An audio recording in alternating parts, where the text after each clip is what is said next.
ഇന്ന് നമുക്ക് ശ്രീ കടമ്പനിട്ട രാമകൃഷ്ണനെ കുറിച്ച് സംസാരിച്ചാലോ? തീർച്ചയായും സുരേഷ്, തീർച്ചയായിട്ടും. ഈ നമ്മുടെ പ്രിയപ്പെട്ട കവിയായ കടമ്പനിട്ട രാമകൃഷ്ണനെ ഞാൻ ഓർക്കാൻ ഒരു കാര്യമുണ്ട്.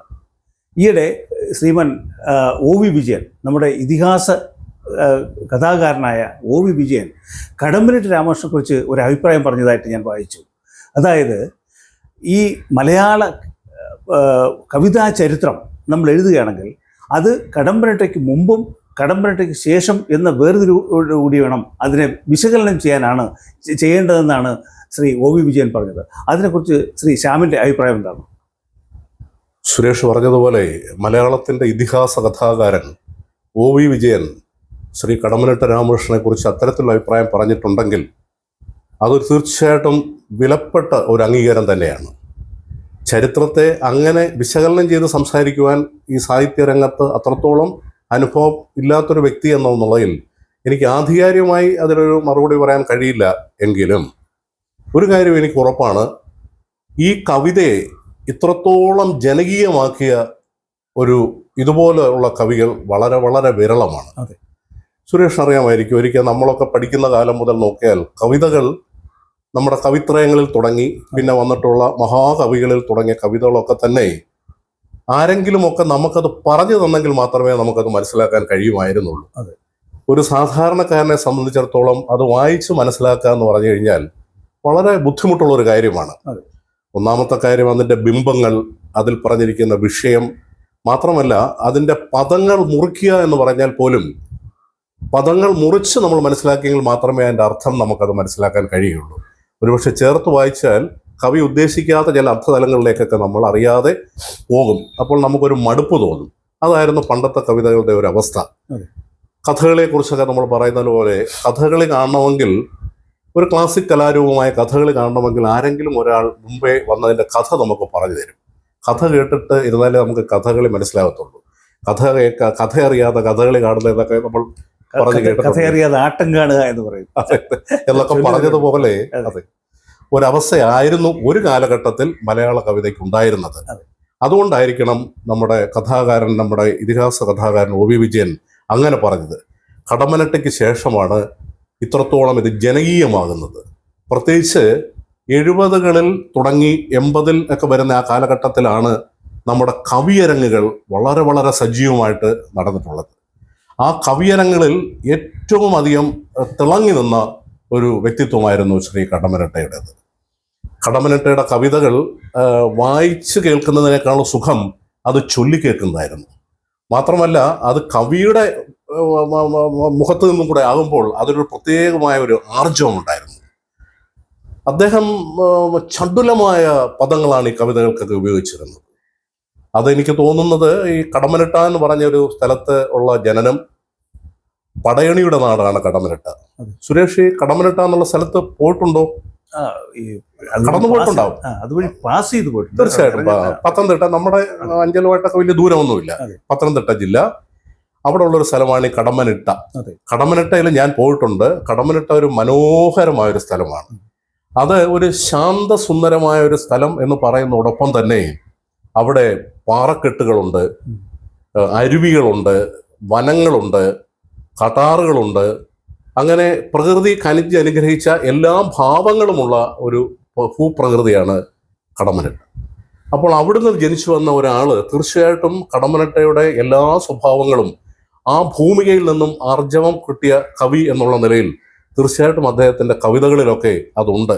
അതുകൊണ്ടാണ് അത് കൂടുതൽ ജനകീയമാകാനും. ഈ പടയണി എന്ന് പറഞ്ഞ കല നമ്മുടെ അനുഷ്ഠാന കലയാണ്. പടയണിയുടെ പടയണി കോലങ്ങൾ അതൊക്കെ എന്ന് പറഞ്ഞാൽ വളരെ ആർജവമുള്ള ഒരു അവതരണ രീതിയാണ് അതിനകത്തുള്ളത്. ഇദ്ദേഹം സ്വാംശീകരിച്ചത് പടയണി താളങ്ങളും പടയണി കോലങ്ങളുടെ ഊർജവുമായിരുന്നു. അത് അദ്ദേഹത്തിന് പകർന്നു കിട്ടിയത് അദ്ദേഹത്തിൻ്റെ മാതാപിതാക്കളിൽ നിന്നാണ്. കടമ്പനിട്ടയുടെ അച്ഛൻ പടയണിയുടെ ആചാര്യനായിരുന്നു. തലമുറകളായിട്ട് അവർ പടയണിയുടെ ആൾക്കാരാണ്. ജനിച്ചു വീണപ്പോൾ തൊട്ടേ അദ്ദേഹത്തിന് താരാട്ട് പോലെ കേട്ടു പഠിച്ച പടയണി താളങ്ങൾ അദ്ദേഹത്തിൻ്റെ മനസ്സിൽ പതിഞ്ഞിട്ടുണ്ട്. കൂടാതെ അമ്മ ചൊല്ലിക്കേൽപ്പിച്ചിട്ടുള്ള നമ്മുടെ കിളിപ്പാട്ട്, മഹാഭാരതം, രാമായണം തുടങ്ങിയ നമ്മുടെ ഇതിഹാസങ്ങളൊക്കെ കുഞ്ഞുനാൾ മുതലേ അദ്ദേഹത്തിൻ്റെ കാതുകളിൽ കേട്ട് ഏതാണ്ട് ഞാൻ മനസ്സിലാക്കിയിട്ടുള്ളത് ഒരു 3ാം ക്ലാസ് ഒക്കെ ആകുമ്പോൾ തന്നെ കടമ്മനിട്ട നല്ല ഒന്നാന്തരമായിട്ട് രാമായണവും മഹാഭാരതവും ഒക്കെ വായിക്കുമായിരുന്നു എന്നാണ് പറയുന്നത്. അതെ അതെ. ഇന്നത്തെ തലമുറ നമുക്കൊന്ന് ആലോചിച്ച് നോക്കുക, കുട്ടികൾക്ക് മഹാഭാരതം എന്ന് പറയാൻ പ്രയാസമുള്ള ഒരു കാലഘട്ടത്തിലാണ് അന്നത്തെ കാലത്ത്. അതുകൊണ്ടാണ് അദ്ദേഹം അത്ര ജനകീയനായത്. കവി ഈ ചൊൽക്കാഴ്ചകളിലൂടെയും കവിയരങ്ങളിലൂടെയും അദ്ദേഹത്തിൻ്റെ കവിതകൾ ഉജ്ജ്വലമായിട്ട് നമ്മുടെ നാട്ടുകാർക്ക് കൊടുത്തത്. അത് നമ്മുടെ ക്യാമ്പസുകൾ ഏറ്റെടുത്തു. കേരളത്തിലെ അങ്ങോളം ഇങ്ങോളമുള്ള ക്യാമ്പസിലെ കുട്ടികൾ ആർത്തുല്ലസിച്ചാണ് ഇദ്ദേഹത്തെ വരവേറ്റത്. അതൊക്കെ 70കളിലും 80കളിലും നടന്ന സംഭവങ്ങൾ നമുക്കൊക്കെ ഇന്നും രോമാഞ്ചമുള്ള അനുഭവങ്ങളായിട്ട് മനസ്സിൽ തെളിയുകയാണ് സുരേഷ്. ഇപ്പോഴും കടമ്മനിട്ടെക്കുറിച്ച് നമ്മൾ ചിന്തിക്കുമ്പോൾ അദ്ദേഹം ഒരു ജനകീയ കവി എന്നാണ് നമ്മുടെ മനസ്സിലേക്ക് ആദ്യം ഓടി വരുന്നത്. പക്ഷെ ഒരു നാടകകാരൻ എന്നുള്ള നിലയിൽ ഞാൻ ശ്യാമിനോടൊരു കാര്യം ചോദിക്കുന്നു. ഈ കടമ്പനിട്ടയ്ക്ക് നാടകങ്ങളിലും ബന്ധമുണ്ടായിരുന്നു എന്ന് കേട്ടിട്ടുണ്ട്. അതിനെക്കുറിച്ചൊന്ന് വിശദീകരിച്ച് പറയാമോ? കടമ്മനിട്ട ഒരു കവി മാത്രമായിരുന്നില്ല. ശരിക്കും കടമ്മനിട്ടയെക്കുറിച്ച് നമ്മൾ പറയുകയാണെങ്കിൽ കടമ്മനിട്ട ഒരു ഒന്നാന്തരം പെർഫോമറാണ്. കടമ്മനിട്ടയിൽ ഒരു നടനുണ്ട്. കടമ്മനിട്ട അവതരിപ്പിക്കുന്ന കവിതകളൊക്കെ തന്നെ അദ്ദേഹം അത് ചൊല്ലി അവതരിപ്പിക്കുന്നത് നാടകീയമായിട്ടാണ്. നാടകീയമായ എല്ലാ ഭാവങ്ങളും എല്ലാ രസങ്ങളും അദ്ദേഹം അതിൽ സന്നിവേശിപ്പിക്കുന്നു. അതുകൊണ്ടാണ് പലപ്പോഴും കടമ്മനിട്ട കവിതകൾ കടമ്മനിട്ട ചൊല്ലുന്നിടത്തോളമുള്ള ആ ഒരു ആവേശവും അല്ലെങ്കിൽ അത്രയും ഒരു ആകർഷണവും മറ്റു പലരും ചൊല്ലിയാൽ കിട്ടുന്നില്ല. വളരെ മനോഹരമായി ചൊല്ലുന്ന ആൾക്കാരൊക്കെ ഉണ്ട് കേരളത്തിൽ.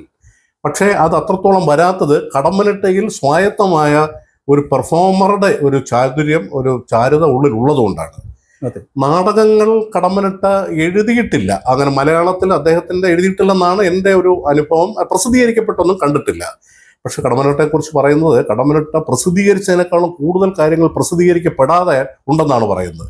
എത്രയോ കൊച്ചു കൊച്ചു കഥകൾ, അത് ഗദ്യ കവിതകൾ, പദ്യം, ഇതെല്ലാം തന്നെ അദ്ദേഹത്തിൻ്റെ പെട്ടിയിൽ സൂക്ഷിച്ചു വെച്ചിട്ടോ പിൽക്കാലത്ത് കണ്ടെടുത്തിട്ടുണ്ടെന്നൊക്കെ പറഞ്ഞും അറിഞ്ഞും കേട്ടിട്ടുണ്ട്. അതുപോലെ എങ്ങാനും എഴുതി വെച്ചിട്ടുണ്ടാവാം, ഉണ്ടാകാതിരിക്കാം. പക്ഷേ പ്രസിദ്ധീകരിച്ചായിട്ട് എനിക്കറിയില്ല. പക്ഷെ ഒരു കാര്യം എനിക്ക് ഉറപ്പിച്ച് പറയാൻ കഴിയും. വർഷങ്ങൾക്ക് മുമ്പ് ഒരു ഗോദോയെ കാത്ത്, വെയിറ്റിംഗ് ഫോർ ഗോദോ എന്ന് പറഞ്ഞ ഒരു നാടകം, സാമുവൽ ബക്കറ്റ് എന്ന കേട്ടിട്ടുണ്ടാവുമല്ലോ സുരേഷ്. സാമുവൽ ബക്കറ്റ് നൊബേൽ ജേതാവാണ്, ഒരു ഐറിഷ് സാഹിത്യകാരൻ, നൊബേൽ ജേതാവ്. അദ്ദേഹം എഴുതിയ ഒരു സങ്കീർണമായൊരു നാടകമായിരുന്നു വെയിറ്റിംഗ് ഫോർ ഗോദോ.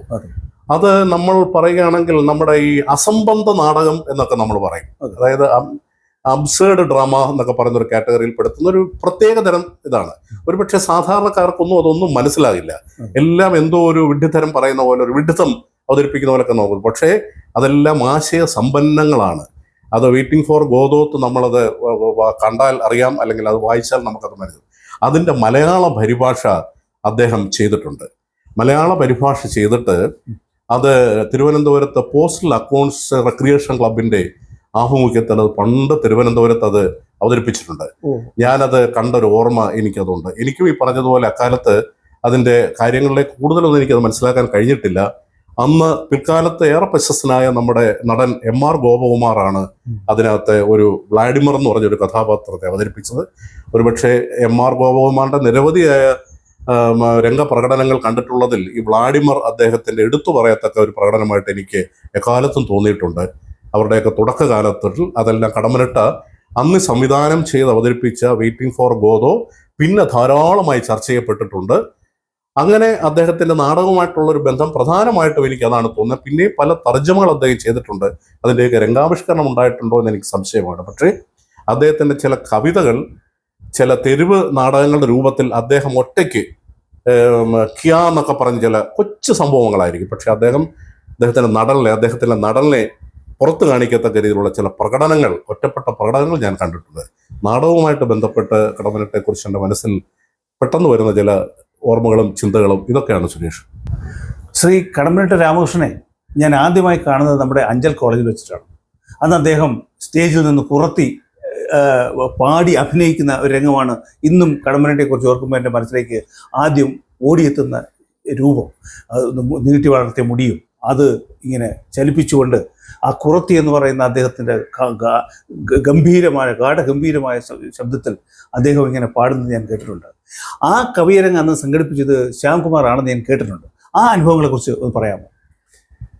അത് ശരിക്കും 79-80 അക്കാഡമിക് ഇയറിൽ അഞ്ചൽ സെൻറ് ജോൺസ് കോളേജിൻ്റെ യൂണിയൻ്റെ ആർട്സ് ക്ലബ്ബ് സെക്രട്ടറി ആയിരുന്ന ഒരു കാലഘട്ടമാണ്.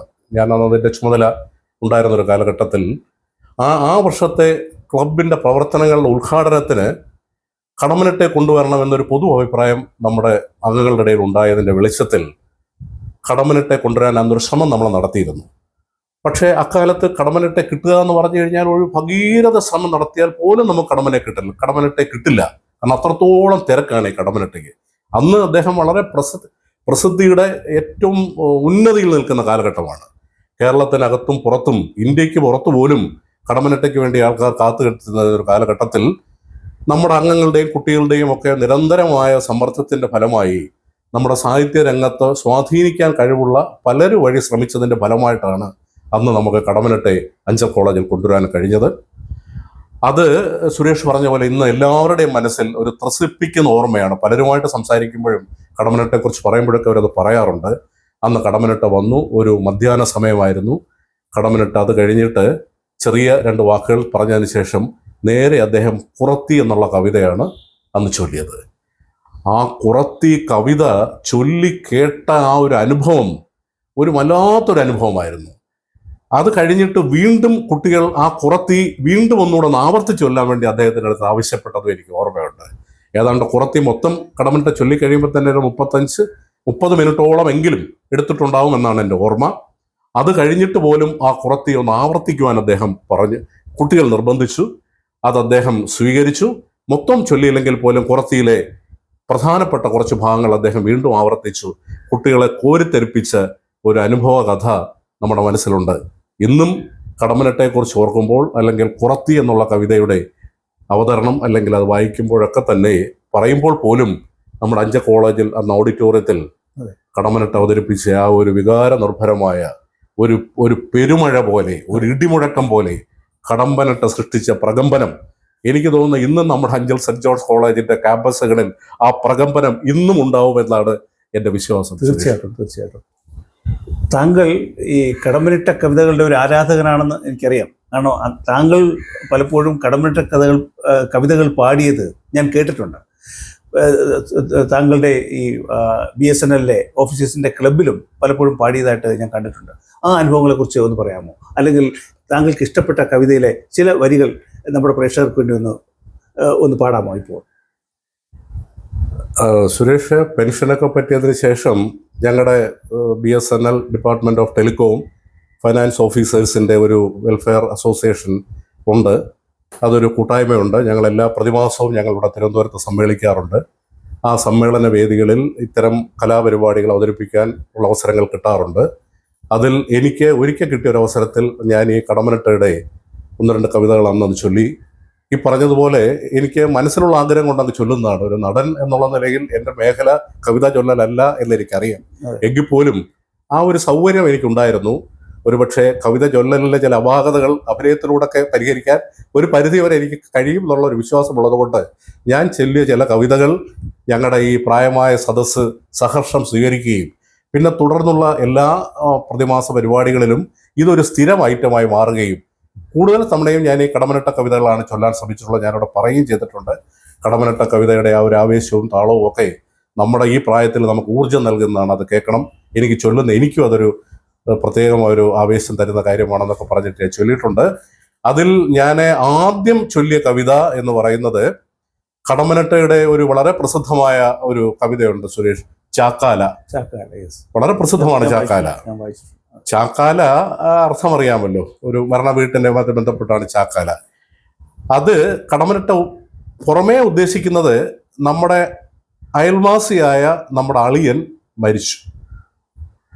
ഭയങ്കര സ്നേഹത്തിലായിരുന്നത് കൊണ്ട് ഈ അളിയന്മാർ തമ്മിൽ നല്ല ശത്രുതയിലുമായിരുന്നു. അങ്ങനാണല്ലോ പൊതുവേ നമ്മുടെ ഇടയിലുള്ള അയൽവാസി കൂടെ ആവുമ്പോഴത്തേക്കും. അദ്ദേഹം മരിച്ച വിവരം ഈ ഇപ്പുറത്തെ അളിയൻ അറിഞ്ഞിട്ട് അതിൻ്റെ പ്രതികരണമായിട്ടാണ് ചാക്കാല കവിത കടമ്മനിട്ട അവതരിപ്പിക്കുന്നത്. കടമ്മനിട്ട ഉജ്ജ്വലമായി ചൊല്ലിയ കവിത. ഇതൊരു ആക്ഷേപഹാസ്യ കവിതാ വിഭാഗത്തിൽ പെടുത്താവുന്നതാണ് എങ്കിലും ഇതിൻ്റെ പിന്നിൽ ഒരു വലിയ രാഷ്ട്രീയമുണ്ടെന്നാണ് എനിക്ക് തോന്നിയിട്ടുള്ളത്. കാരണം അത് വെറും ഒരു അയൽപ്പക്കത്ത് ഒരു അളിയൻ്റെ മരണമായിട്ട് ബന്ധപ്പെട്ടതല്ല. അതിൻ്റെ വരികളിലൂടെ നമ്മൾ കടന്നു പോകുമ്പോൾ കടമ്മനിട്ട ഉദ്ദേശിച്ച അർത്ഥതലങ്ങൾ വേറെ വലുതാണ് എന്ന് നമുക്കത് പറയാം. ഏതായാലും സുരേഷ് പറഞ്ഞതുകൊണ്ടും എനിക്കും ഏറെ സന്തോഷമുള്ളതുകൊണ്ടും ചാക്കാല എന്ന കവിതയിലെ കുറച്ച് വരികൾ ഞാനിവിടെ ചൊല്ലാം സുരേഷ്. അങ്ങേലെ മൂപ്പിന്ന് ചത്തോടി നമ്മളും പോയൊന്നറിയേണ്ടേ, ചാക്കാല ചൊല്ലുവാൻ വന്നവന് കാപ്പിയും കാശും കൊടുത്തോടി. അങ്ങേലെ മൂപ്പിന്ന് ചത്തോടി നമ്മളും പോയൊന്നറിയണ്ടേ, ചാക്കാല ചൊല്ലുവാൻ വന്നവന് കാപ്പിയും കാശും കൊടുത്തോടി.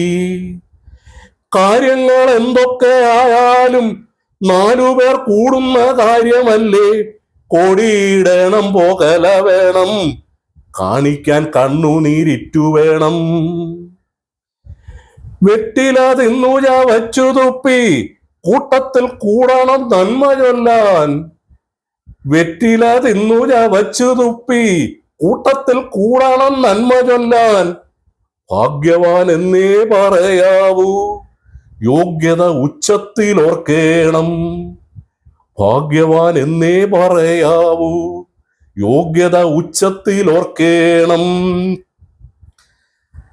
ചാവിനു ബന്ധുത്വമേറുമല്ലോ, ചാവാതിരിക്കുമ്പോൾ എന്തുമാട്ടെ.